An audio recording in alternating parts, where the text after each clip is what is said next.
Mas gipakusgan sa Commission on Elections kon COMELEC ug Philippine National Police ang seguridad alang sa umaabot kat 2025 national and local elections. Pinaagi sa pagpatuman og mga bag-ong estratehiya ug koordinasyon aron mas siguro ang kalig-on sa proseso. Kagahapon, Marso 3, 2025, gipahigayon ay kaduhang meeting sa Security Task Force sa PNP Multipurpose Center sa Camp Brigadier General Rafael T. Crame, Quezon City alang sa pag-assess sa kasabutan sa seguridad ug paghimog mga estratehiya para sa mas mahapsay ug lig-ong eleksyon sa Mayo 2025. Ang tumong mao ang pagsiguro sa kooperasyon sa tanang ahensya aron mas siguro ang kalinaw sa umaabot nga piniliay.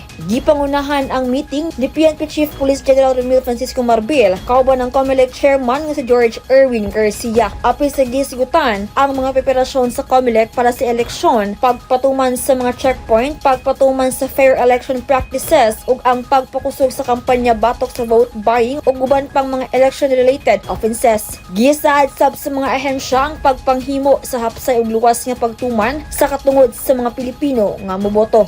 Shiny Buliser, Newsline Philippines, stay safe!